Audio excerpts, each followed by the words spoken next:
Hello, welcome to the discussion on current affairs for the preliminary exam 2020, which is supposed to be there on 4th October 2020. That is what we know right now.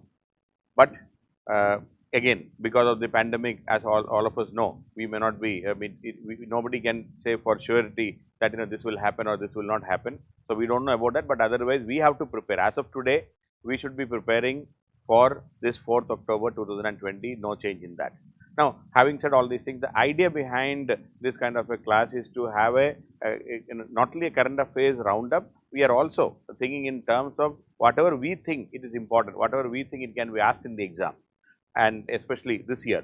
So, those who are planning to appear in this year's exam, you should take this more seriously, and if you are thinking about next year 2021 and all, this may not be that useful in the sense I will be going or we will be going at a slightly faster pace. We may not be talking about the background or the story behind all these things. Facts and figures will be talked about, in keeping in view of the preliminary exam, not keeping in view of the main exam. So, that is the focus of our discussion. And another thing I would like to say is that the same classes, the class which we are talking, which is coming live to you right now, it will be uploaded in our app also in the screen itself. You can see below your in the YouTube itself. We have clearly mentioned about the app. Within 24 hours, we will be uploading the same video so that you can watch it if you have missed out something, if you want to replay it, and some write up also will be there, some material will be there, some tests will be there, and if you are not a student of ALS, definitely we will be providing you with then you can also join and take advantage of this situation. It is absolutely free. We are not charging anything for this. This is a support for all those who are sitting at home and preparing for the exam because of the pandemic. When you have nobody to talk to, we are there to support you. That is the idea behind this. So, these classes, I mean, every week we will be conducting till first week of September to make sure that whatever you missed out or whatever you already know, it may be a revision for you. So, if I am going to talk about the certain things which you already know, you should be happy because it is a revision for you, and if you are getting something new, be happy about that. So, that is the focus of it. So, coming to today and tomorrow, we will be focusing on polity and constitution related current affairs. As I said, it may not be exactly current affairs, but something which we think it can be asked. It might have happened in the last couple of years. Some of the amendments, some of the laws, some of the judgments. So, I will be going slightly wider than the last 1 year, so that you can catch these questions also, if at all, if it is asked. So, we are keeping those things in mind. So, coming to the first topic which I would like to discuss is, see, language related lot of questions are always asked. So, my first topic is 8th schedule. 8th schedule and the classical languages. So, I would also like to talk about the classical languages. So, please remember, 8th schedule has, originally 8th schedule has 14 languages. Now, it has 22 languages. And these out of this, 2 languages which are based on which there is no there is no state. One is Sanskrit, another is Urdu. No Sanskrit based state, no Urdu based state in our country. Hindi is part of it. See, out of the 22 languages, Hindi is there. Sorry, Hindi is there, but no English. English is not part of this 22 8th schedule languages, and 15th language is Sindhi in 1967, 21st Amendment Act. Okay, so 21st Amendment Act, the 15th language, that is Sindhi, in 1967. Then in 1992, 71st Amendment Act, 1992. 4 languages, Konkani, Manipuri, Nepali, 3 were added. Konkani, Manipuri, Nepali. So, that was 71st Amendment Act. Then 92nd Amendment Act 2003. 92nd Amendment Act 2003. 4 languages were added, that is Bodo, Dogri, Maithili and Santali.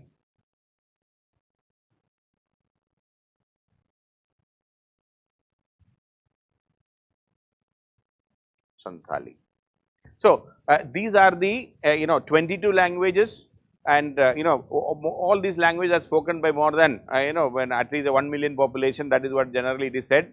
And India has official languages, but no national language. So, please remember, we have official languages, but no national language. India has no national language. It is not that easy, no national language.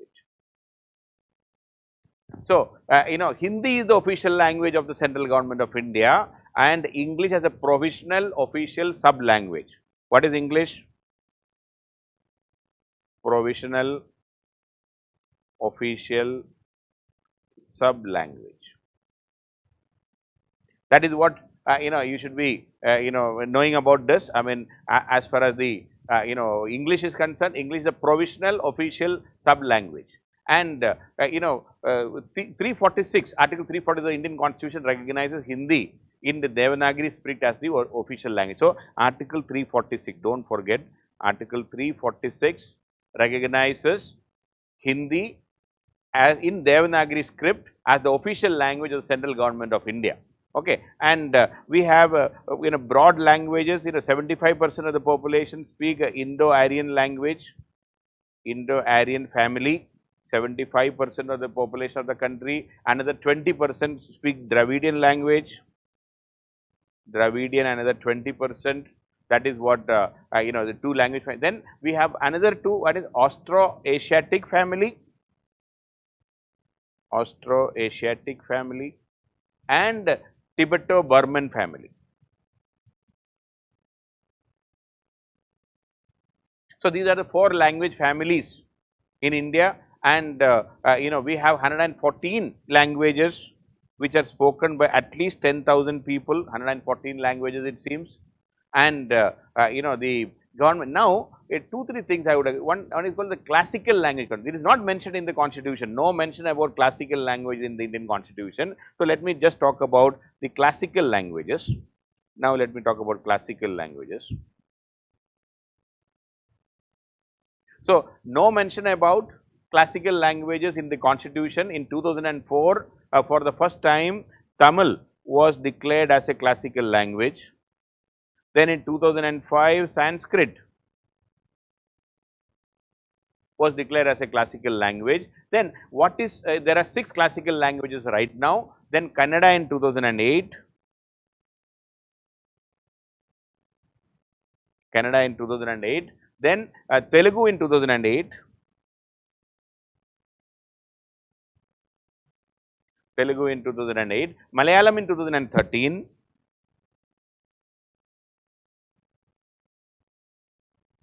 Malayalam in 2013 and Odia in 2014. So, these are the 6 classical languages, and according to the Ministry of Culture, the classical language, what is the guideline for declaring a language classical language? 2 things. One, high antiquity of its early text or a recorded history of at least 1500 to 2000 years. High antiquity, very old, number 1.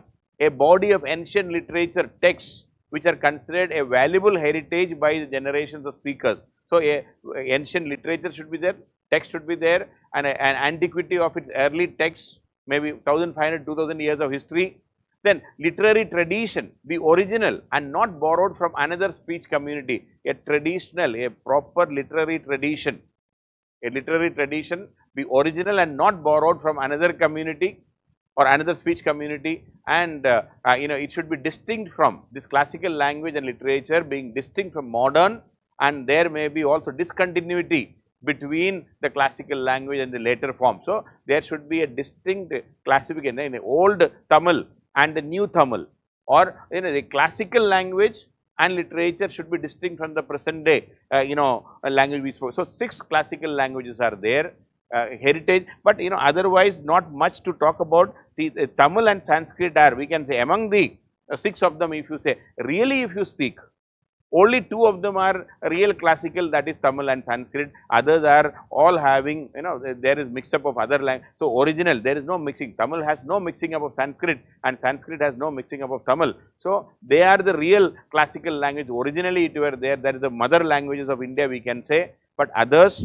definitely under political pressure. Maybe after some time you will hear that almost every language will be declared as a classical language also. So anyway, so that is about these languages. Please remember, every year lot of questions. I mean, at least one question. So many years questions I have asked about language. So be careful about the age schedule. That is the first topic which I wanted to talk. Now coming to the second topic, another very interesting topic I would like to talk is the the ninth schedule also. Ninth schedule and the Supreme Court. Now even though nothing much has happened right now, because but there is some controversies, have always some doubt regarding. Many people talk about put this law in the ninth schedule, that law in the ninth schedule. That is every now and then we hear about that. So Supreme Court has very clearly mentioned in 2007, that any item which is or any law which is put under the ninth schedule are open to judicial review. Open to judicial review. So any item which is put in the ninth schedule also. So it was in 2007. It said that it will look into, the Supreme Court will keep it will look into the nature and extent of the infringement of the fundamental rights. If a law, see, please remember, Article 13 of the Indian Constitution says that no law shall violate fundamental rights. No law shall violate fundamental rights. So that is Article 13. Now, if any law is, judicial review will come into picture. If a law violates fundamental rights, it will be declared invalid by the Supreme Court or the High Court. So, but if a law is put in the ninth schedule, that law cannot be, scrutinized, and whether it is violating or not. So, Supreme Court says that Supreme Court will examine the extent and nature of the infringement of the fundamental right. Supreme Court can examine the extent and nature of infringement of fundamental right. It will examine the extent and nature of the infringement of the fundamental rights. But Supreme Court at the same time also upheld Article 31B. Please see Article 31B. What is Article 31B? 31B of the Constitution, which empowers the Parliament to place laws in the ninth schedule, which empowers Parliament to place any law in ninth schedule, to place any law in ninth schedule. So, please remember 31B, Supreme Court said that it is 31B is there, it is still valid, there is no problem, but Supreme Court at the same time said that it is this Parliament under Article 368 to make a law or amend the Constitution and all, it has only limited power and it is subject to judicial review. So, Parliament or the judiciary insisted that Parliament's law making power or amending the Constitution is limited, subject to basic structure. Parliament's law making power is subject to the basic structure of the Constitution, basic structure. It is subject to the basic structure of the Constitution. So, Supreme Court says that any law which is placed in the ninth schedule is also, it is a limited power for the Parliament, and it is so it is a the judicial review is a basic structure of the Constitution. And so what will Supreme Court do? Supreme Court said that we will keep this option open, whether we will review any law put in the ninth schedule or not. So, three things in this according to Supreme Court now, there are 3 points. Number one, Supreme Court says that first of all, Supreme Court will look into whether this law which is put in the ninth schedule, whether it is violating fundamental right. Is it violating fundamental rights? The first thing is Supreme Court will look into whether it is violating fundamental rights or not. Then then the second question asked is whether this violation is amounting to violation of the basic structure of the Constitution, or is this law or this infringement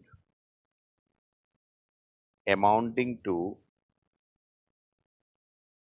violation of basic structure of the Constitution.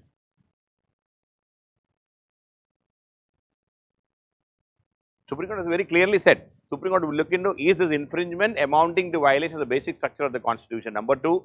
And number 3, Supreme Court also will look into the nature and degree of the violation. Supreme Court will look into the nature and degree of violation of fundamental rights. Supreme Court will also look into the nature and degree of violation of the fundamental right. So, keeping all these things in mind, Supreme Court may review whichever law which is put in the 9th schedule. So, Supreme Court did not say Article 31B is invalid. Supreme Court said it is still valid. But at the same time, Supreme Court will keep the option. So, Supreme Court will look into three things. Is this law violating any fundamental right? Number one. Number two, is this violation or is this infringement amounting to any violation of the basic structure of the Constitution? Number two. And number three, what is the nature and extent of or degree of violation of the fundamental right? These three things will be looked into by the Supreme Court.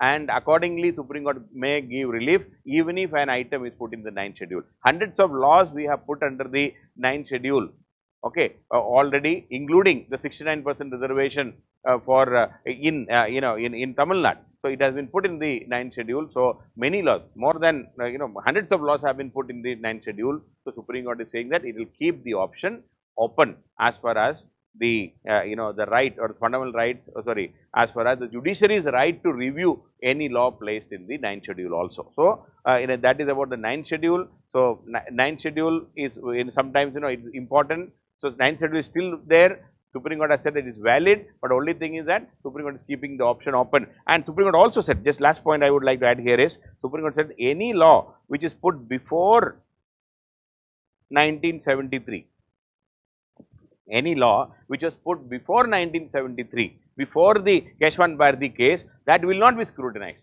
Any law which is put in the 9th schedule, placed in the 9th schedule after 1973, after the Keshwan Bharati verdict, Supreme Court is keeping the option open for reviewing it. So, this is about Schedule 9 of the Constitution. Okay, 8th schedule, 9th schedule I said. Now, coming to the third topic which I would like to discuss here.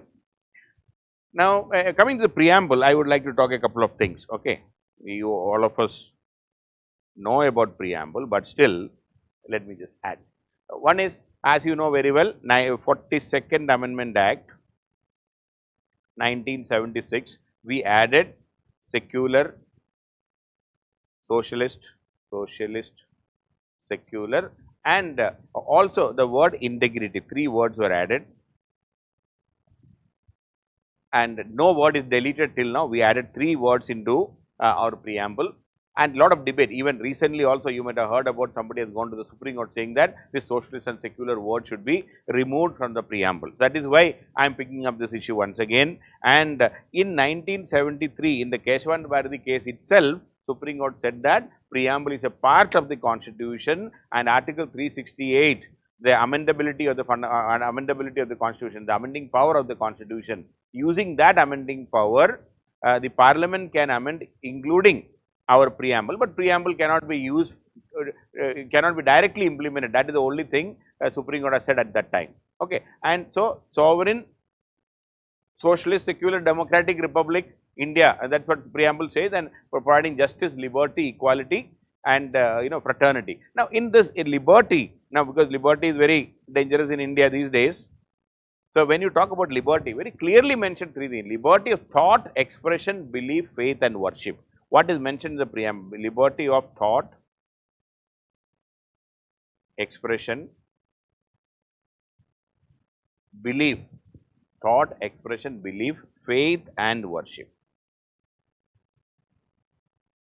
So, please do not forget, when in preamble, when it talks about liberty, 5 words are mentioned: thought, expression, belief, faith, and worship. Okay. Now, secularism is a very, and this Constituent Assembly passed on this day, on 26th of November 1949. That is what it is mentioned. So, please remember, Constitution came into being on 26th January 1950. We call it as Republic Day, but this is the day when Constitution came into being. So, unfortunately, these days we are celebrating Constitution Day separately on 26th of November 1949. That is the day when the Constituent Assembly passed it. But Constitution came into being on 26th January 1950. That is what we celebrate Republic, because that is the day India became a republic. It was under the control of the British Empire. Now we got free and we became a republic. Republic means the head of the state.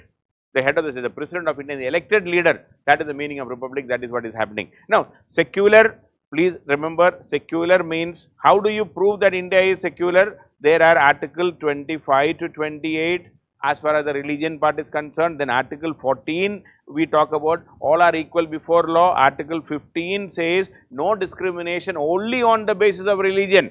Article 15, please don't forget, Article 15 ensures that we are a secular country. There is no special preference for one religion over the other.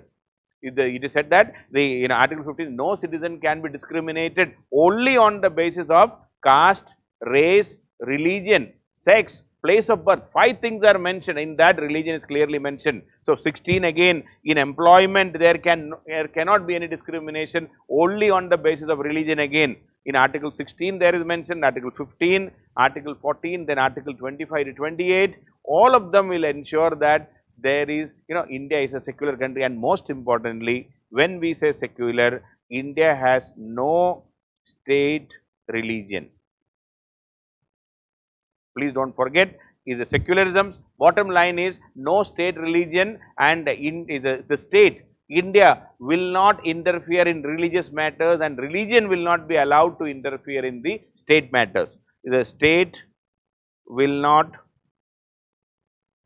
interfere in religious matters,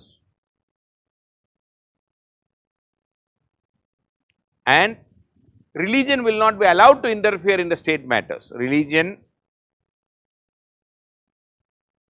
will not interfere in state matters.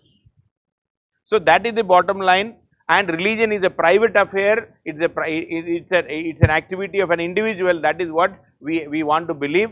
That is what we are trying to focus. So that is the meaning of secularism in India. No state religion, and there is no if at all there is a religious text as a national text, it is the constitution is a national text. We can say that is the Bible, that is the Ramayana or Mahabharata or whatever the holy Quran of India is our constitution, nothing else. So we have only, we believe in secularism. Religion is your private affair. State will not interfere, and the secularism, secular word which was added in 1976, it is true, but our constitution is secular. It is already there. It is already there. There is no change in this, and nobody can claim that we suddenly came up with the concept of secularism in 1976. No, right from the beginning, all these provisions are clear example why we are secular. Even Article 29 and 30, we give special protection to our minorities, religious minorities as well as linguistic minorities we give. So all these things in the constitution ensure that we have a secular constitution. And please remember, even in that 25 to 28 also, Article 27 says no taxation, no tax only for promoting any religion or religious activity. No tax can be levied for religious purpose. And Article 28, please remember, that is about education. In a government, there are 4 types of education institution. In a government educational institution, no religious instruction whatsoever. That is what is mentioned in Article 28 also. So the state will not educate or will not teach anybody religion. No religious instruction in any government institution, and no tax can be imposed on individual for religious purpose. So we are very clear, that is why we are secular. So that is about secularism, and no doubt we were secular right from the beginning. When it comes to this socialism, let me talk about this democratic socialism. So this is a new topic, because that is part of the socialism in India, and there may be, I am anticipating a question about socialism in India. Again, why? Because of all this debate and discussion, are we socialist? Why should we continue with the term socialist in the preamble? That is the question. It was again inserted in 42nd Amendment Act, and socialism, Nehru did not, even though he framed our in a preamble, he purposefully avoided word socialism, avoid confusion. So he omitted the word socialism from the objective resolution itself, and it is not defined in the socialist word, is not defined in the constitution, absolutely no doubt. But Supreme Court, in various judgment, Supreme Court has said that the concept of social justice and of an economically egalitarian society can be derived from the concept of socialism. So social justice, according to Supreme Court, I talked about 2 things: social justice and economically egalitarian society. Economically egalitarian society can be derived, can be inferred from our word socialism. Okay. The principal aim of socialism is to eliminate inequality of income. So, please do not forget, Supreme Court says the principal aim of socialism is to eliminate inequality of income and status and standards of life. So, eliminate inequality of income, status and standards of life, and to provide a decent standard of life to the working people. So, eliminate inequality, that is the aim of socialism. And but in India, we are following democratic socialism, that is the meaning of it. Now, what do you mean by in that, establishment of an egalitarian social order? That is what Supreme Court was always telling. Now, what is this socialism? I mean, one small definition of the socialism, let us, various dictionaries and all we can see, it says socialism is a system of social or communal ownership, community ownership, a system of community ownership. Okay. Socialism is a system of community ownership of what? For the purpose of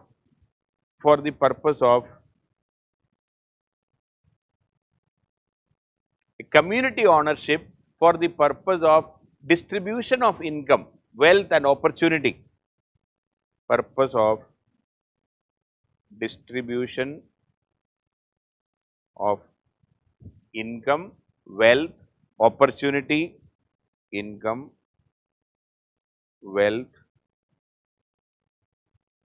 opportunity and economic power,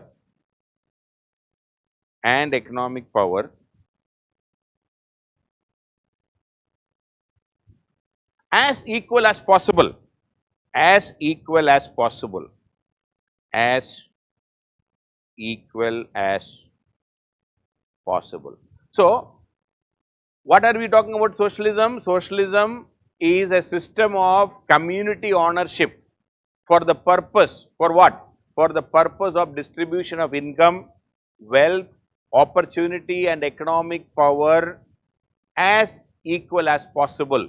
That is the meaning. So, socialism is a system of the society, and the society is the owner of the wealth and the production and everything, and the socialist society distribution of income, wealth, opportunity, etc. should be as equal as possible. That is the meaning of socialism. We want an egalitarian society, that is the socialism. And but what is democratic socialism? 4 or 5 points, please do not forget, very, very important. When we say, it is not defined, say Nehru was the only person or only leader at that time who believed in socialism, and then he was democratic also.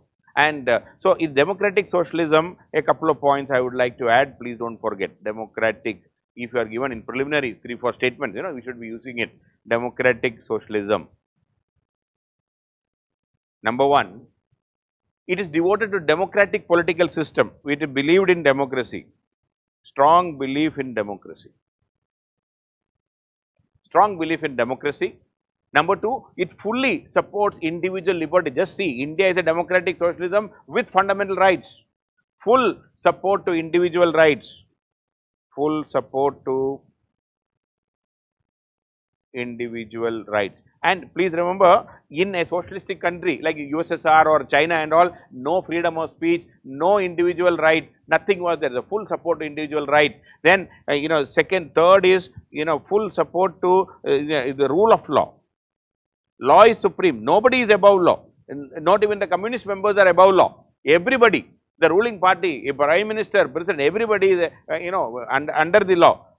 Nobody is above law. So, the rule of law. Then, no arbitrary power or power by it's not that a few group of people like in China, a group of people holding power. No, power concentration in few hands. Power should not be concentrating in few hands, and no violence, non-violence to achieve anything, to achieve any goal of the society through non-violent means. And state, we have strong belief that state is not an evil, state is an indispensable instrument to achieve socialist objectives. See, in the original socialism, they talk about state is a necessary evil, a transitional necessary evil. But in our democratic socialism, state is an indispensable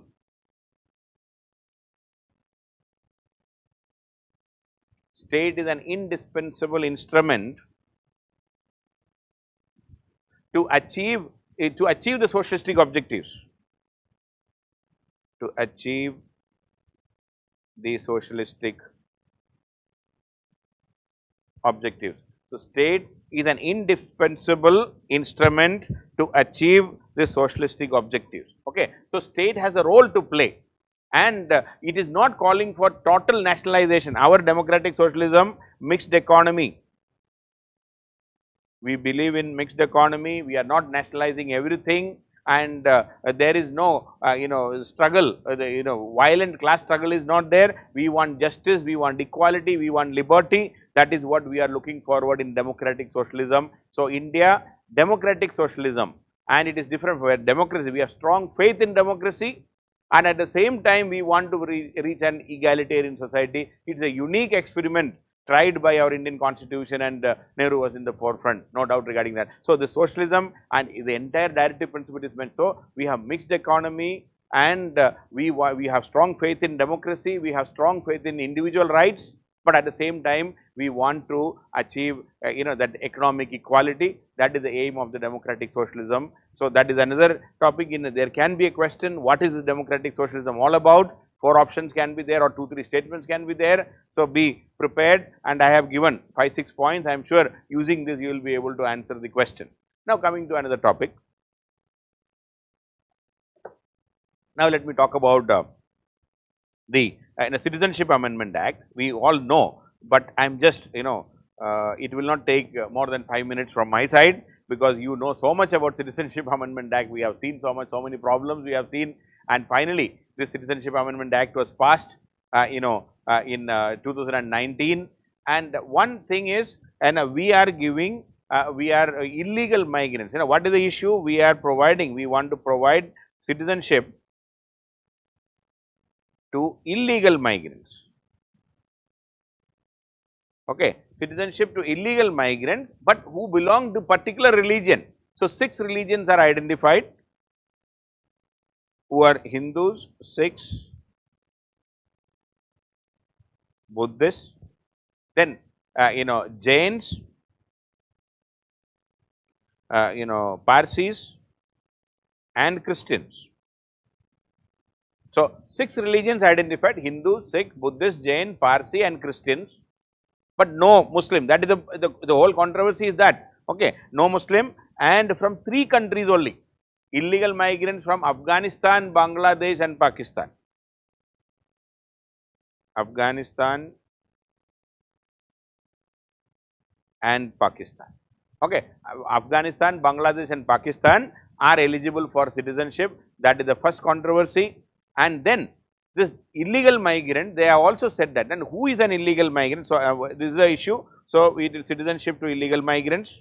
Citizenship to illegal migrant. That is the first point.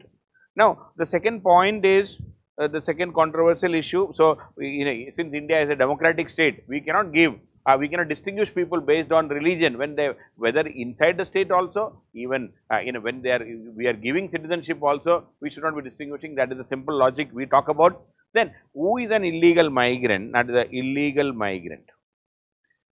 Illegal migrant is a person who has entered India without a valid passport or a travel document. Either entered without valid document.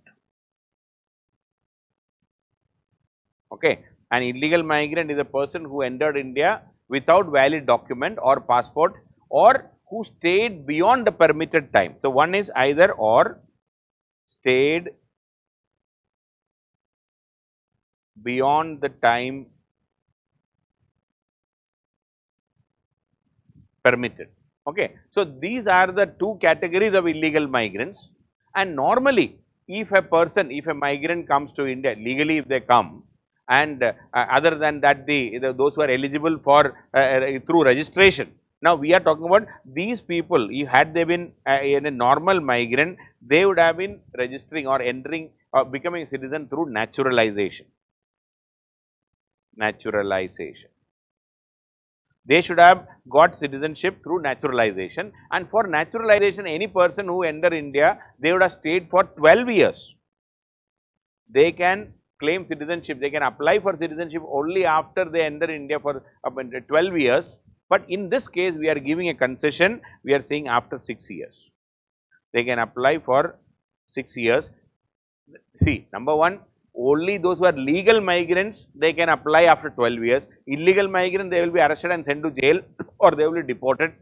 But here we are giving concession to an illegal migrant. Here, first of all, they have violated the law. They are not been declared as a refugee or anything. They have violated the law. They are staying in India, either overstaying or they entered India without document. Now we are telling them that even if you are coming from these 3 countries and if you are belonging to these 6 religions, then you are automatically and you will be given citizenship even if you have not stayed for 12 years, even within 6 years. After 6 years, they can apply for that. So, which is again a totally, it's for an illegal migrant we are giving.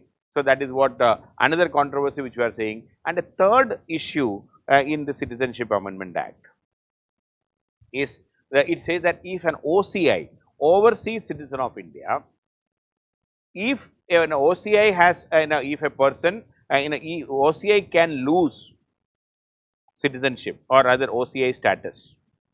See, please remember OCI, overseas citizen of India, he is not a dual citizen, except voting rights and maybe participating in civil service exam or a government job and all, everything else, almost everything else rights are there, almost one step short of dual citizenship for an OCI. So, OCI can lose citizenship if if it is found that if he has given fraud document, if he got citizenship OCI status through fraud document, or within 5 years, please not within 5 years, an OCI was sentenced to imprisonment for 2 years or more, sentenced for imprisonment for 2 years or more. Either you got OCI through fraud or he has been in a sentence for imprisonment for 2 years or more within 5 years, or it says that if an OCI has violated any law that is in force in the country. A third point, which is the most dangerous point, if he has violated any law, this any law is a problem that is in force in the country, any law that is in force in the country. So, yes, OCI can lose citizenship on 3 grounds now. If he has got the OCI status through fraud, so wrong documents. Number 2, if he is punished by a court of law for more than 2 years or more within 5 years of getting the OCI status, or number 3, we are also saying that if he violate any law that is in force in the country, that is highly, suppose in a no parking lot somebody parks a vehicle, okay, parking in no parking area. So, that is also violating a law. Now, if the government says that you parked your vehicle, then that means all of us, and if the same law is applicable to all of us, we would have 100%, all of us would have lost our citizenship 100 times. Why 100 times? Thousands of times. That is India. Our license to violate law, you know it very well how easily and comfortably we violate law. Every day we are violating law. If there is written no spitting and we spit there only, and no parking on speed limit and red light jumping and everything, you just see how terrible it could be if you say it is there. So, anyway, so these are the 3 points which are controversial. Okay, and the first and foremost point, which I said, and that is saying citizenship for illegal migrant, it is according to many experts, it is a violation of our, the very basic structure of the constitution where secularism is questioned. Secularism is declared as a basic structure. Now we are identifying people based on religion, and then we are saying that if you come from only from these 3 countries, we will allow. So, that classification is highly questionable. That is number 1. Number 2, we are saying that an illegal migrant who is already violated law, we are giving concession to them and say that no, if you violated, since you belong to this religion, I have no problem. That is again highly questionable, and the OCI status, which I believe that violating any law can lead to losing OCI status, overseas citizenship status. That is too much. That should not be there. So these are the controversies of Citizenship Amendment Act, and that is what was there. And now the other things in the country, people started clubbing by saying that Citizenship Amendment Act, if it is implemented, and then it may be linked to NRC and this and that. So those things I am not getting into. That is all the political thing which is going on. But this was the issue in the Citizenship Amendment Act. Please don't forget these facts and figures as far as Citizenship Amendment Act is concerned. That's about it. Now, coming to our fundamental rights and the rights. 2-3 things which I would like to clarify. One, there are various types of. One is the natural right. What is a natural right? By virtue of nature, by virtue of birth, which is enjoyed by every individual, irrespective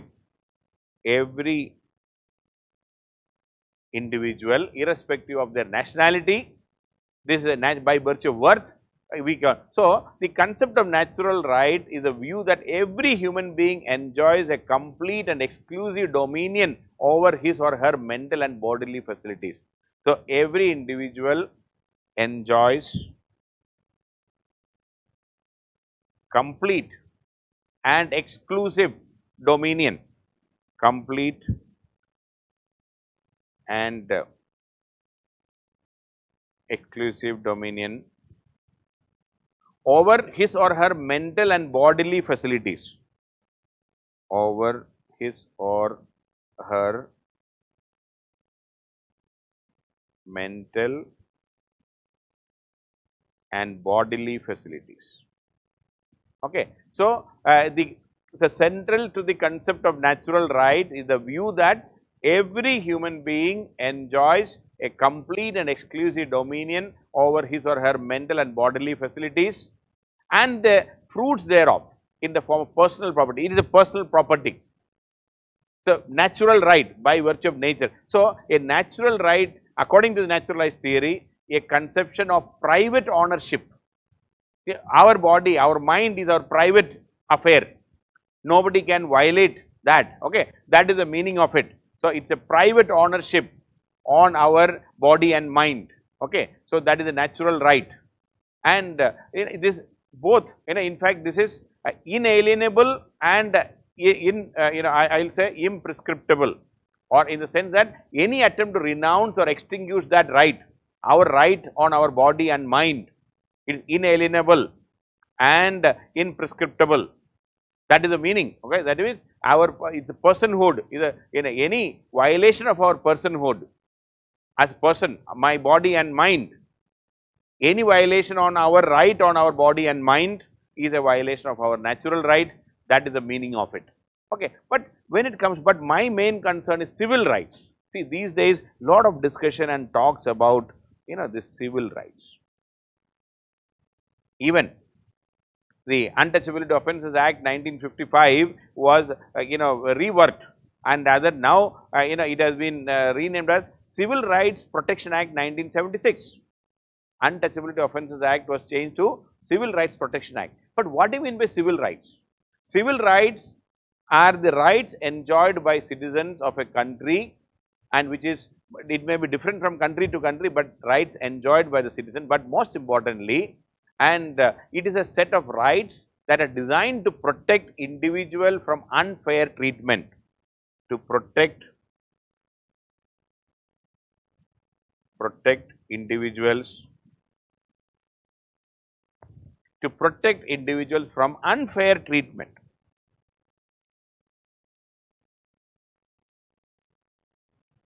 To protect individuals from unfair treatment, they are the rights of individuals to receive equal treatment. The right to receive equal treatment. The right to receive equal treatment. And in a number of settings, not where all we can talk about, including education, employment, housing, public accommodation, and wherever, okay, wherever it is there, and based on certain legally protected characteristics. Okay. So, right to receive equal treatment to protect individuals from unfair treatment. That is the civil right. And in fact, historically, if you look, civil rights movement started in the US. Okay, achieving true equality for African Americans. Okay, achieving true equality for African Americans in all facets of the society. So, civil rights movement to achieve true equality for African Americans. Okay, to achieve true equality for African Americans in all facets of society. In all facets of the society, all aspects of the society and the social life. And that is why, see, the Black Lives Matter, it's a civil rights movement. Black Lives Matter, that is why I picked up this topic. Now, what is civil rights? There is a lot of talks about civil rights. So, what are civil rights? So, I have already mentioned here civil rights to protect individuals from unfair treatment, the right to receive equal treatment, and civil rights movement, Martin Luther King the Jr. and all, they talked about true equality, to achieve true equality for African Americans in all facets of the society, to achieve true equality in all facets of life and facets of society. That is what they wanted. So, equality of all people, regardless of race, sex, age, disability, national origin, religion, or certain other characteristics, everything will come under that. So, equality of all people. So, civil rights are equality of all people. Okay, equality of all people, regardless of race,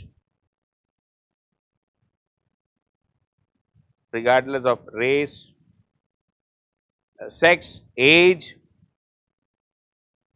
okay, regardless of race, sex, age, disability, then national origin, religion,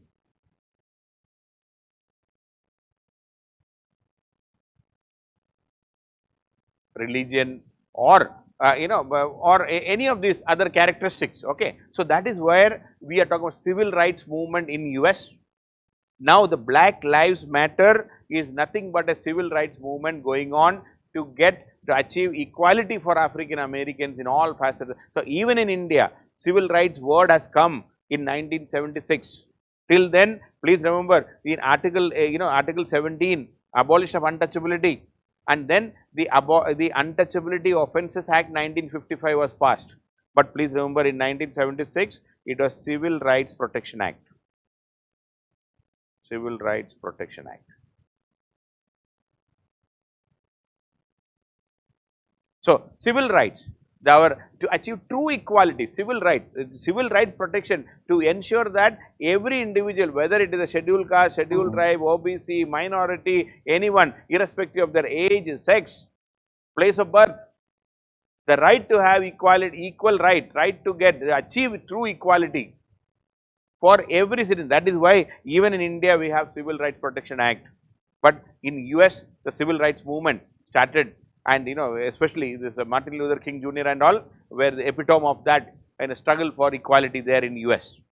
So, that is the difference between civil rights, but civil liberty. Now, since we talk about civil rights, we are talking about civil liberty. Civil liberty is another term. So, the basic rights. Okay. So, civil rights we know, and we have seen, but when it comes to civil liberty, it is a broad based rights and freedom. Okay. Civil liberties are broad based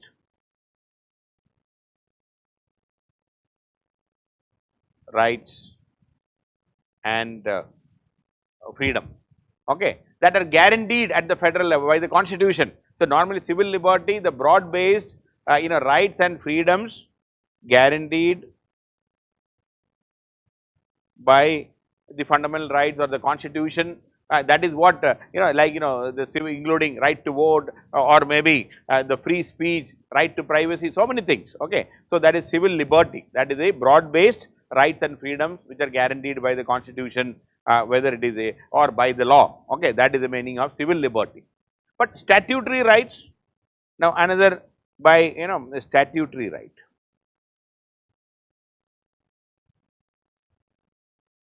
Statutory rights are rights provided by law. Statute means law. Constitutional, it can be constitutional, it can be extra constitutional, but passed by the parliament. Okay, statutory rights by law. The rights protected by law. Okay, by law, that is statutory right. And we know we have fundamental right. Fundamental right is part 3 of the Constitution. Part 3 of, so it is constitutional right. Then outside part 3, if it is there, then it is a constitutional right. So one is fundamental right. Then outside part 3,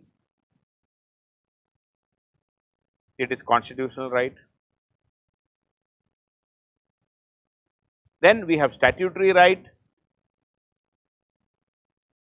that is by law, passed by the parliament.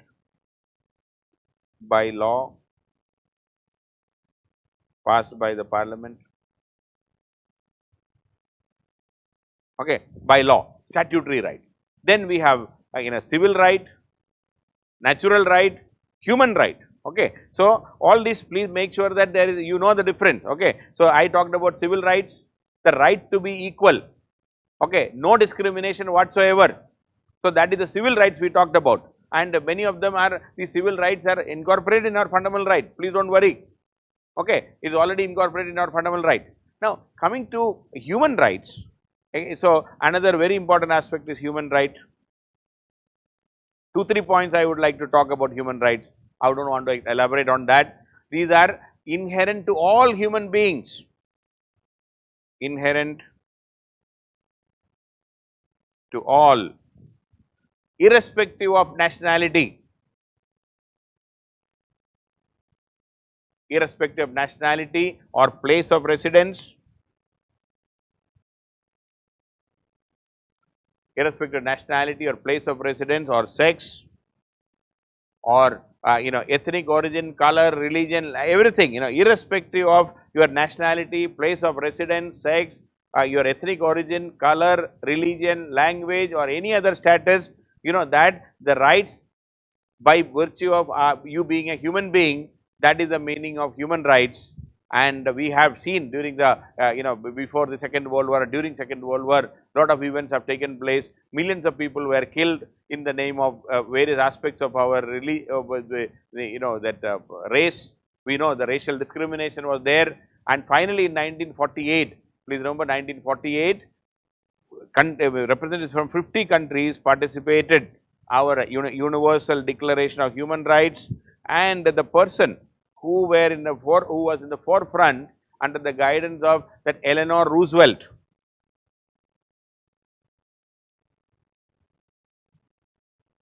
Eleanor Roosevelt, the former first lady of US, I mean wife of Roosevelt, FDR, Franklin D. Roosevelt. So she took the forefront, she was in the forefront, and this Universal Declaration of Human Rights was passed in 1948, and 10th December 1948, Human Rights Day, 10th December 1948, please don't forget, I am just repeating. And in the Universal Declaration of Human Rights, there are 30 rights and freedoms are there. I am not getting into the details of all of them, but some of them I will be talking about that.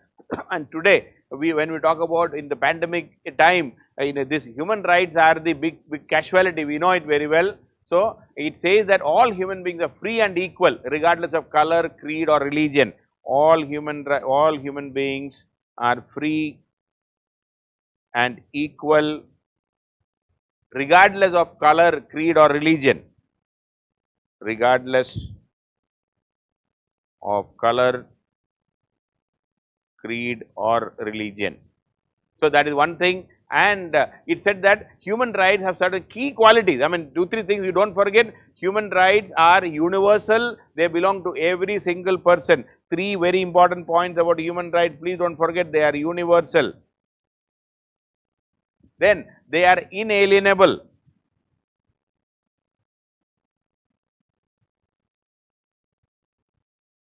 Okay, inalienable, that means they cannot be taken away from us. It cannot be, detached from us. Universal, they belong to every individual, irrespective of her nationality, color, creed, religion, etc. At no point of time, human rights can be taken away. That is why it is called inalienable. And a third very important point, indivisible and interdependent. Indivisible and interdependent.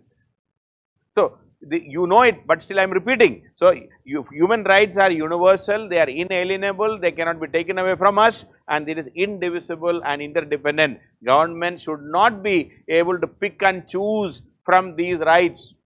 We cannot say, "Aapko ye de rahe, I am giving you this and I am not giving you this." You cannot pick and choose. All the 30 rights are indivisible and interdependent. And that is why this has to be guaranteed in any democratic system, and any country should guarantee this. But I know, and you know very well, this has not been done properly. And Article 1, so a couple of articles I would like to say, we are all born free. We are all born free. That is the first article. 30 articles are there. Then right to that Universal Declaration of Human Rights, right to UDHR belongs to everyone. Right to Universal Declaration of Human Rights to everyone. That is the second article. And say, we have a right to life and live in freedom. Article 3, right to life. Okay, we have a right to life. That is Article 3. Don't forget, one is we are born free. Number 2, we have a right to Universal Declaration of Human Rights. Article 4, no one should be held as a slave. No slavery. Article 4. Article 5, no one has the right to inflict torture. No torture. Okay, no torture. So, like this, Article 7, the law is same for everyone. Same for everyone. Law is same for everyone. Okay. So, like 10, everyone accused of a crime has the right to be fair and public trial, free and fair trial. Article 10, free and fair trial. Article 10, free and fair trial should be there. 12, nobody can they have the right to enter our home or open our mail, etc. Right to privacy. Privacy. Right to privacy is 12. Okay. Then right to move freely. Article 13. Right to move freely is Article 13, and we can travel around. We should have the right to marry. Article 16, शादी करने का भी right है. Right to marry. Article 16. Okay. And 17, everyone has the right to own property. Article 17 is own property. 17, we have a right to own property. 18, we have a freedom to think and believe in what we want, including religious belief. Freedom of thinking and belief. Belief and thinking and religion. Religion is, after all, a set of beliefs and practices. That is the freedom of thinking and believing. Then everyone has the right to have their own opinion is there. Then 20 says that we should have all have the right to form groups. Anyway, no problem. Then 21 says that all have the right to take part in country's political affair. 21, political affair. Your right to participate in political affair.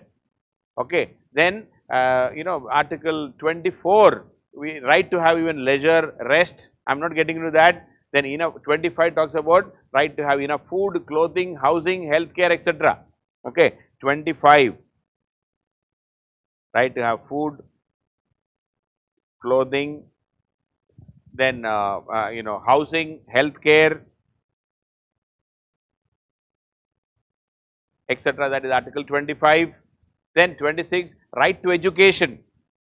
Right to education. that is Article 26, right to education. Then 30, that is no government or a group or individual can destroy the rights and freedom. Okay, no government or group can destroy these rights. So, what I am trying to say, in a couple of years we have seen questions from our human rights, which of them are part of the human rights. 30 rights are there. They are rights inalienable. Okay. So, what did we say? Three things we talked in a big way, and these rights are universal, inalienable, and indivisible and interdependent. Please don't forget, very clearly mentioned. Anyway, so that's about the this human rights and various types of rights I was talking. So please, sometimes I expect some question related to our right, whether it is civil rights, whether it may be natural rights, civil liberty, okay, or statutory rights and all. Please don't confuse. I mean, I am repeating in even the class also. Many people, many times I talk, but still I repeat it because I know that there can be some confusion for some people. So please don't make mistakes here. Okay, so that's about this topic. Now let me talk about something very specific which recently happened. One is about the economic reservation, that is 103rd Constitutional Amendment Act. 103rd Amendment Act, that was in 2018, and it is the economic reservation in India. Now, economic reservation on yesterday, that means I think 5th of August 2020, Supreme Court has a 3-member judge with 3 judge court has sent this matter to a constitution bench, a 5-judge constitution bench. A 5-judge constitution bench is created now. A 5-judge constitution bench is created to study, to look into the constitutional validity, the validity of this 103rd Amendment Act. Okay, the Constitutional Amendment Act 103, economic reservation, 10% reservation for the economically weaker section. That is what we have passed.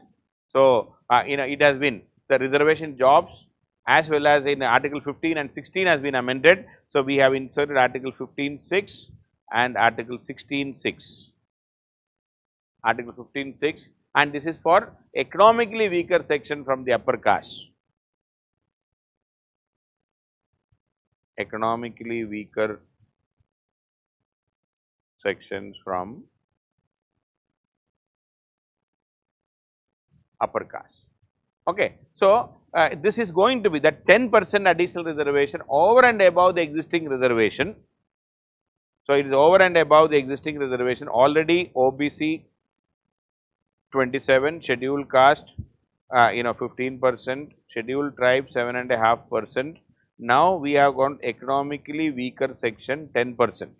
So, this will cross the 50% and this is going to violate, or this is already violated, the Indira Swani judgment.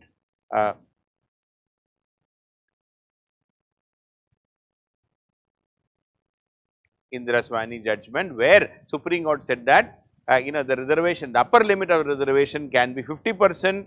Any increase in this will violate the rights of the people. But Supreme Court, this economic, the government's argument is that to fulfill Article 46. What is the argument of the government? Why this economic reservation was introduced? Government says that we have introduced this to fulfill the directive principle of Article 46. Article 46 of the Constitution, directive principle says that the government should protect the education and economic interest.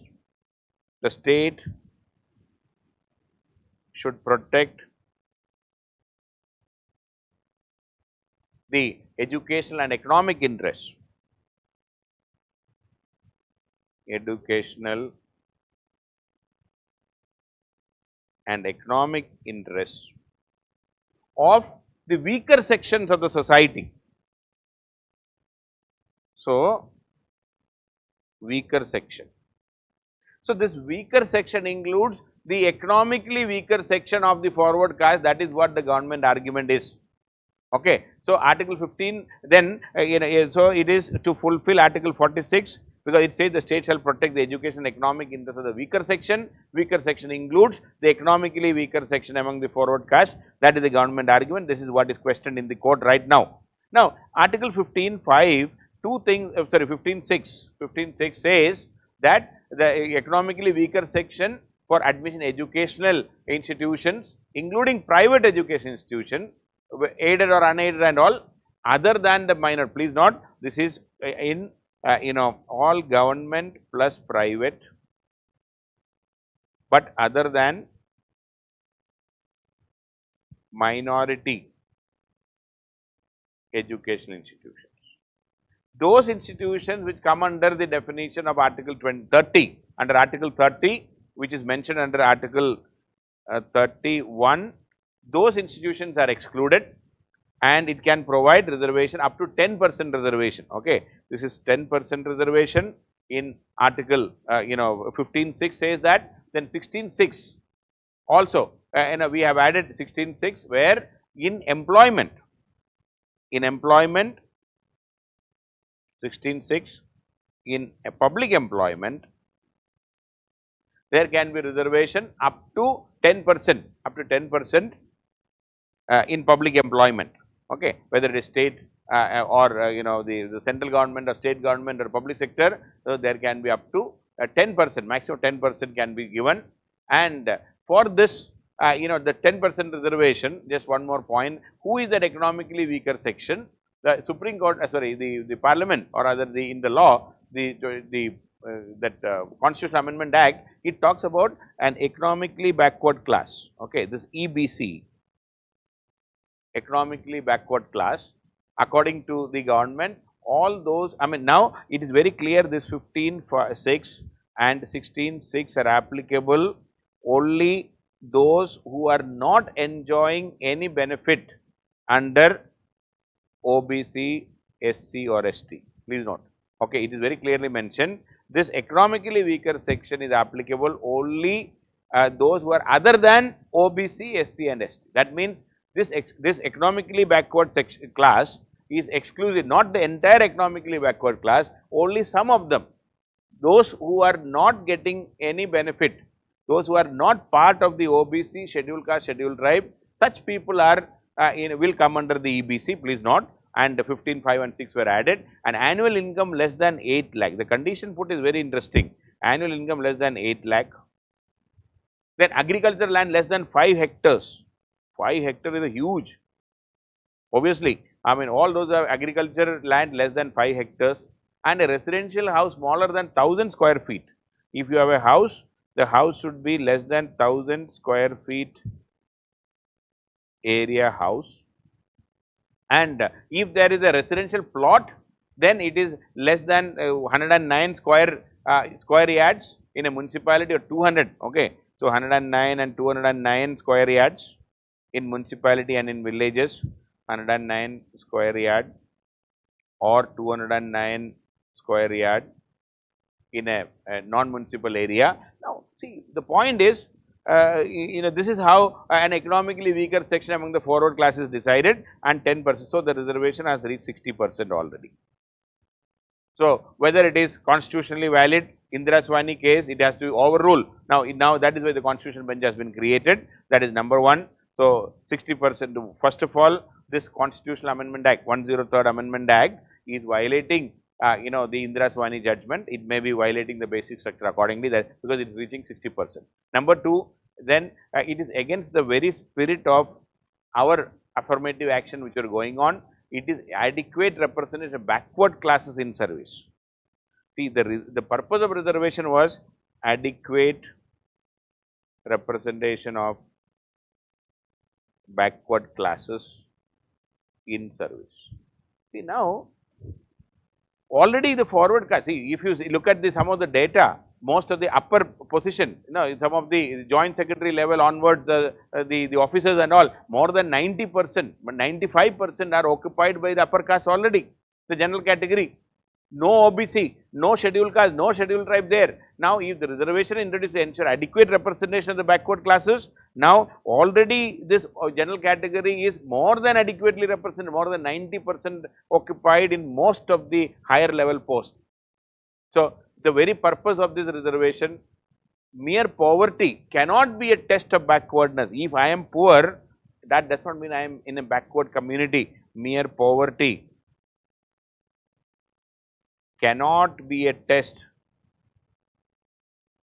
of backwardness. Okay, please don't forget, it cannot be a test of backwardness. And all other norms have been violated in this, whatever you say. So, the argument that, and again another point is whether there, if it is, now it is very clear, reservation is provided if a particular community is not adequately represented. No such study has been conducted for this EBC, no study conducted. So, a series of question marks are there, and without defining what is the backwardness of the upper caste, and the kind of definition you gave, less than 8 lakh rupee income. That is it's an economic criteria and it is not backwardness. So, it is and in the process I believe more than 90%, maybe 95% of all when general category will come under this definition of economically backward. So, less than 5% will be there in the country who are not eligible to get a reservation right now, because they have more than 5 hectares of agricultural land and more than 8 lakh rupee income. Normally people underreport the income also in the income tax returns. So, we have a series of issues. So, that is the 103rd Amendment Act, and let us see, Supreme Court has already taken up, a constitution bench has started, and social justice. So, what we started reservation for social justice, now we have forgotten the social justice, we have forgotten equality, we are using it as a political tool for achieving various benefits, whatever we want to say. So, that is the 103rd. So, I was talking about this 103rd Amendment Act, okay, 103rd Amendment Act 2018, economic reservation, 10% reservation, whatever happened. So, that is what the discussion I had making. Now, let me move out of this. Now, let me talk about 104th Amendment Act. Please don't forget all these things. 104th Amendment Act. This is 2019, where the 10-year extension, the 10-year quota has been extended. Okay. So, it is said that using this 104th Amendment Act, we have amended Article 334. Please don't forget, Article 334 has been amended, and in that it is said that the reservation will continue for 80 years. Okay, with 334 say reservation of seats and special representation to cease after 70 years, it was written. 334 says reservation of seats and special representation to cease, special representation to, so reservation of seats and special representation to cease after 70 years of independence, or 70 years of the constitution came into being. So, it would have been over in 2020. Now, the 70 has been changed to 80 years for reservation. Okay. So, the reservation of seats, what is that? The reservation of seats for scheduled castes and scheduled tribes in the House of the People and in the Legislative Assembly of the states. The reservation for scheduled castes and scheduled tribes in Parliament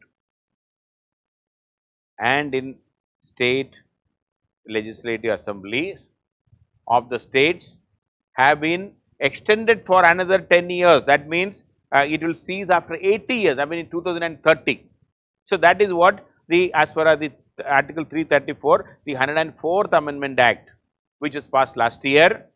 Please don't forget, 104th Amendment Act 2019 has ensured that 334 is amended, Article 334 is amended, and the reservation of seats and special representation to cease after 70 years has been changed to 80 years as far as the the reservation for scheduled castes and scheduled tribes in the parliament and the state legislatures are concerned. But there is a second part of it, the B part was there, that is the providing nomination, okay, nomination of Anglo-Indian community, nomination of Anglo-Indian community.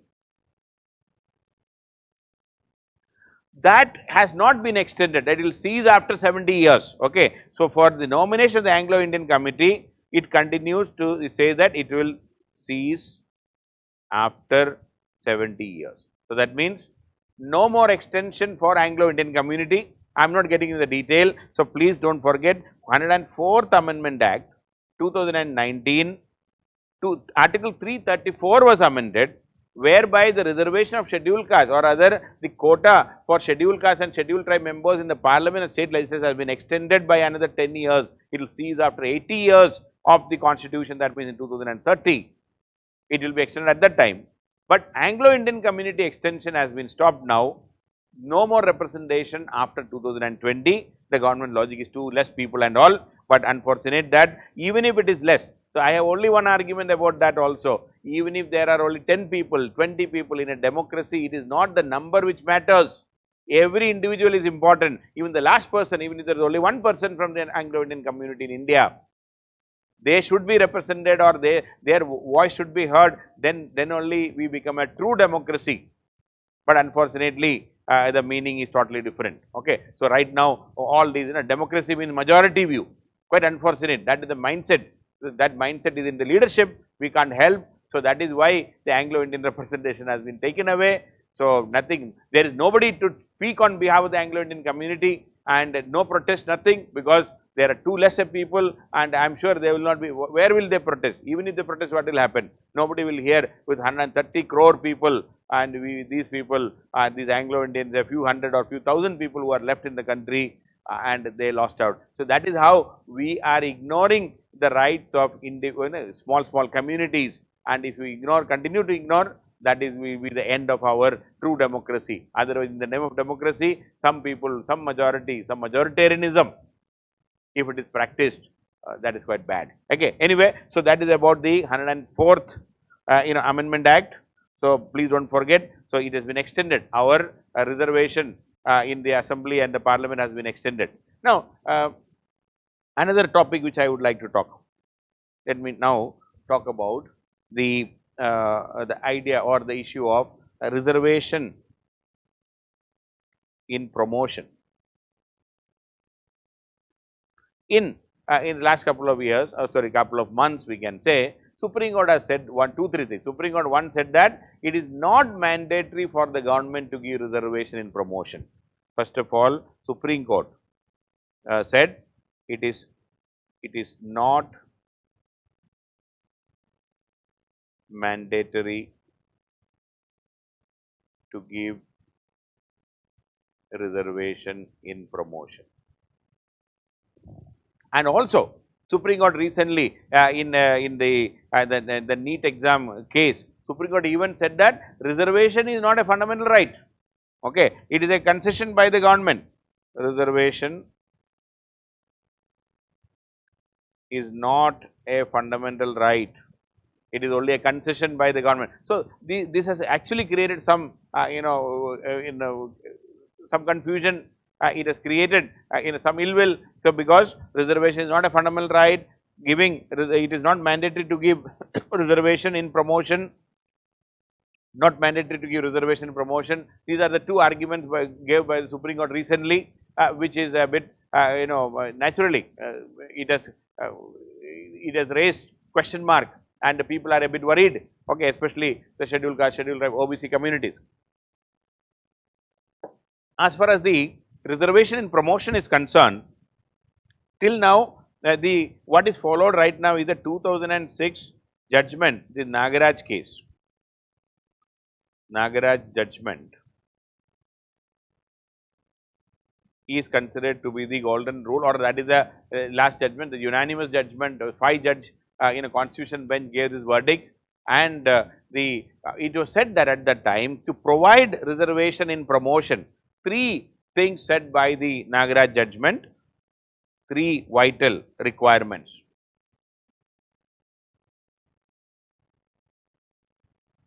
Three requirements in the one, a quantifiable data on the backwardness of scheduled caste, scheduled tribes should be there. See, if you are giving reservation in promotion, give a quantifiable data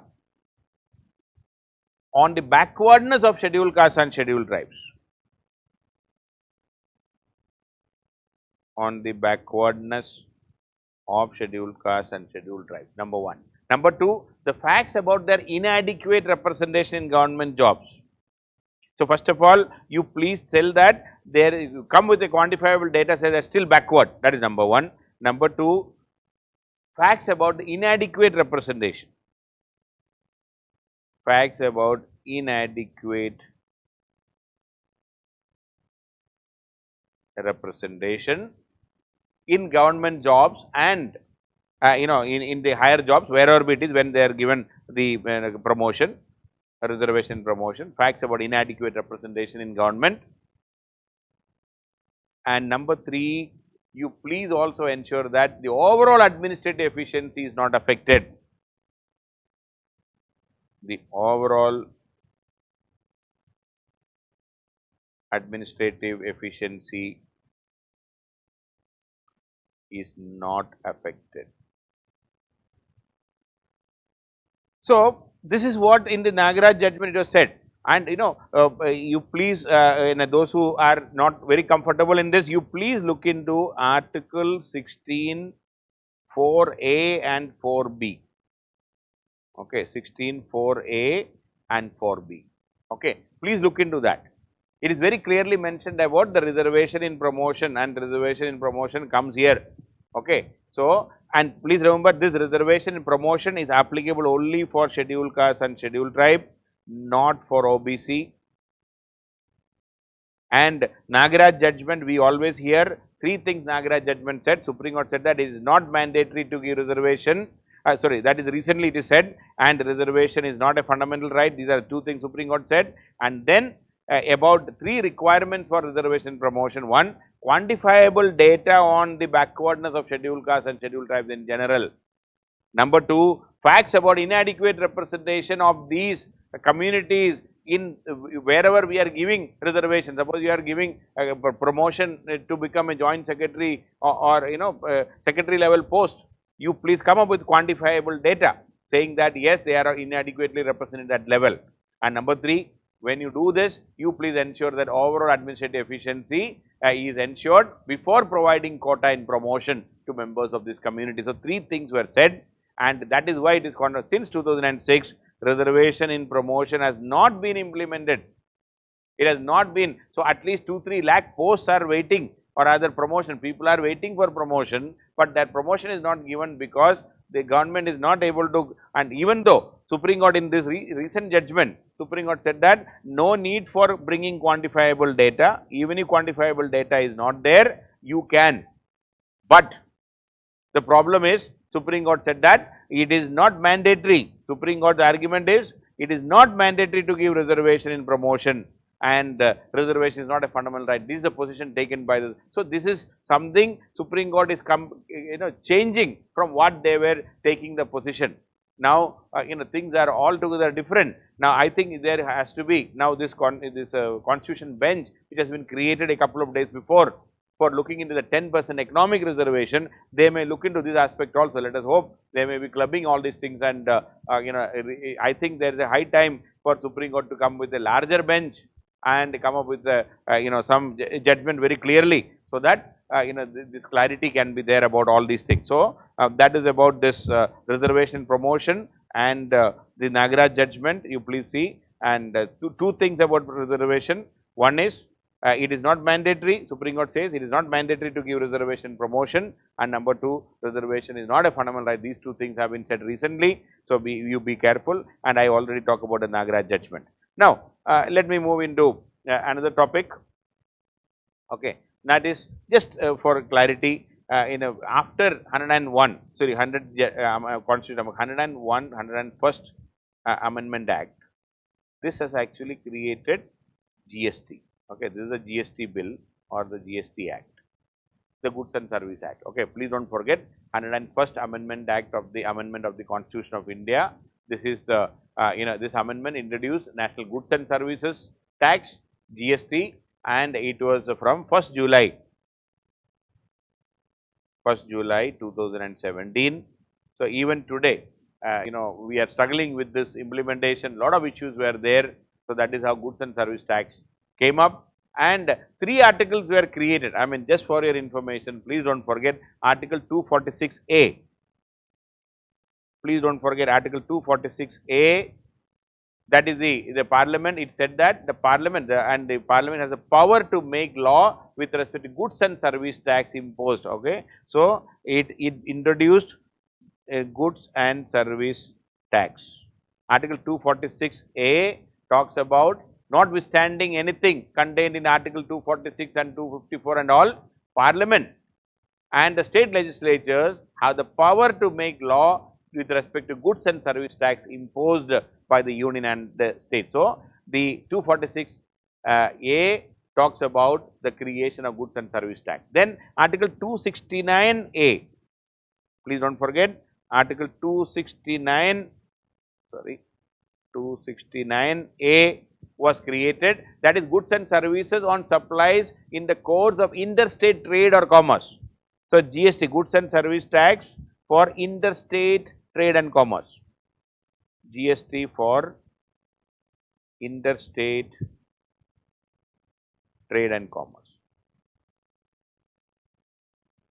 That is second thing. So, 246A, then 269A, then finally 279A.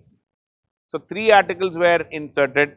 279A, what is that? The President can create a GST council, okay, with the Union Finance Minister, the chairperson, GST council.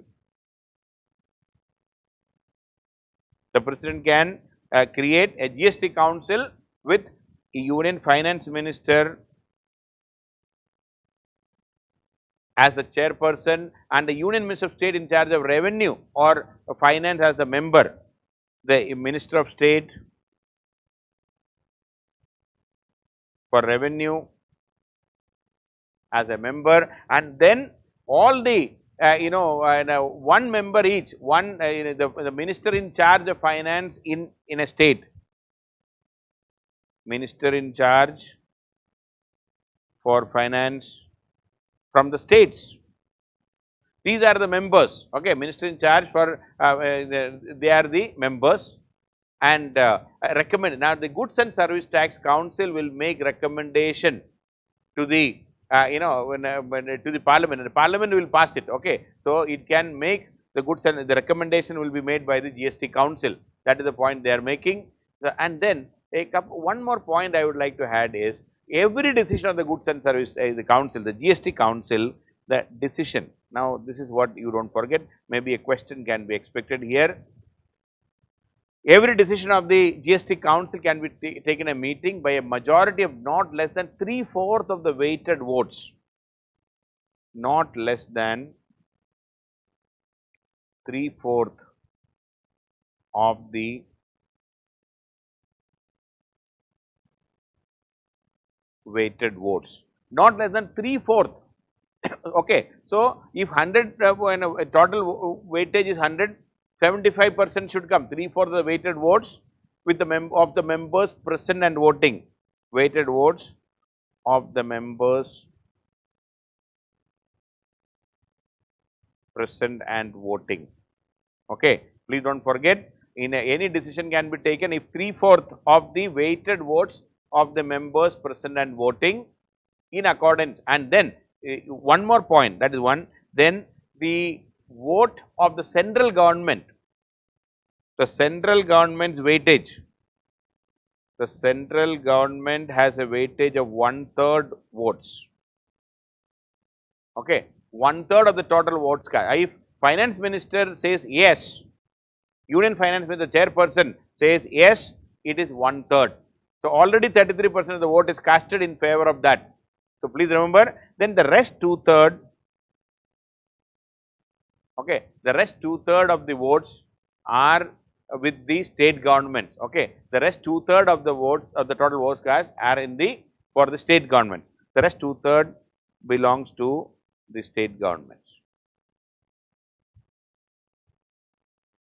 Okay, and here it is not based on any what you call every state has equal value. It is not based on population. Ideally, it could have been with population, but it is not with the population. It is every state has equal vote there in that 2/3. So, all these put together, it should cross 75% of the value. So, that is a bit complex. So, please do not forget. So, any decision, so we are talking about the decision, any decision not less than 3/4 of the weighted votes, then of the members present and voting, please do not forget of members present and voting, and then central government has 1/3 vote and the rest 2/3. So, any decision of the GST council has to have more than 75% of the weightage. And then out of that 1/3 is by the central government. The central government say yes, 1/3 of the votes have already been taken care. So, that is how the GST council is there, and in this process I would like to just say one more point. One article which is repealed by this 101 Amendment Act is Article 268A was repealed. The article which is removed, Article 268A got repealed. What is this? It has been removed by this GST Act. This is service tax. Please do not forget, it was incorporated into the constitution, that is 88th Amendment Act 2003. 88th Amendment Act 2003, service tax.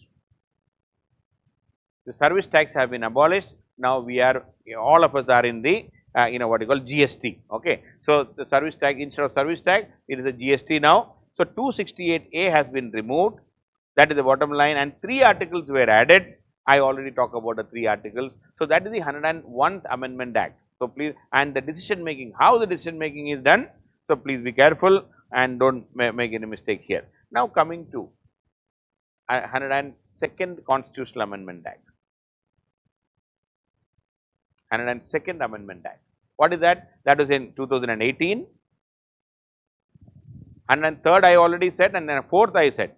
Okay, 101, 102, 103, 104 I am talking. So, in that 102nd Amendment Act, that is the creation of National Commission for Backward Classes. National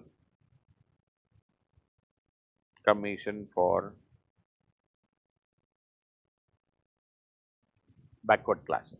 That is the 102nd Amendment Act of the Constitution, and it is created a National Commission for Backward Classes. And please remember, and this, in fact, there are only 2 backward class commissions. Okay, first was the in 1950s the Kalelkar Committee, Kaka Kalelkar Committee.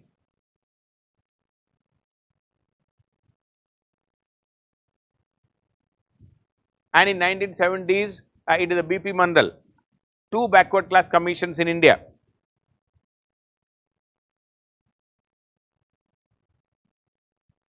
BP Mandal Commission. And then the we have Indira Swani judgment and other things, please do not forget about various aspects. Now, in this coming to the 102nd Amendment Act, 2 things have been said. One is it has created Article 338B and then 342A. So, 2 articles added, 2 articles added. So, and in this Article 338B, it talks about creation of a National Backward Class Commission, National Commission for Backward, NCBC. See, what is Article 338? 338 is National Commission for Scheduled Castes. Then 338A subsequently created National Commission for Scheduled Tribes. Okay, 338 National Commission for Scheduled Castes, 338A National Commission for Scheduled Tribe. Now we have 338B. National Commission for OBC. Okay, so that is the other backward classes. So this is the which is called the NCBC, National Commission for Backward Classes. NCBC, National Commission for Backward Classes. That is this 338B has been created. And what is the structure? The commission will have 5 members, including a chairperson. 5 members. This NCBC has 5 members and a vice chairperson, 5 members, chairperson, a vice chairperson, and 3 other members. 3 other members appointed by the president under warrant of under his hand and seal, and conditions of service and tenure of the chairperson, vice chairperson, other members are determined by the president. Constitutional provision. Now, this is what we have created a new commission, and then article what is 340 all about? Article 340 says that the president shall look into the socially and it should identify and look into the socially and educationally backward classes. That is what generally said. And this 102nd Amendment Act. So, one is I already said the 102nd Amendment Act. We already created a new commission called 338B. 338B provide for an authority, and a commission has been created, National Commission for Backward Classes, to measure. What is that? It is to examine the complaints and welfare measures regarding socially and educationally backward classes. So, it says 338B, this commission, NCBC kya karega wo? NCBC has given the authority to examine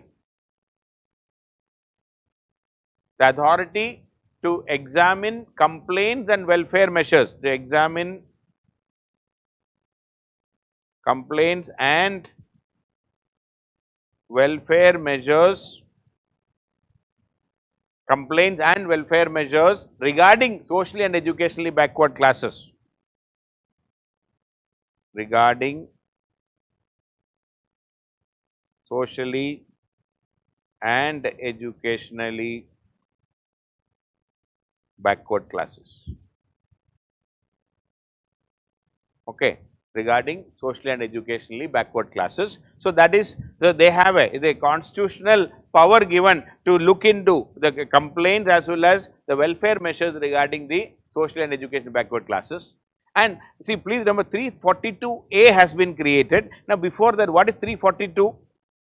Article 342 says the President of India by public notification specify the tribes or tribal communities with which shall be for the purpose of this constitution be deemed as scheduled tribe. The President can notify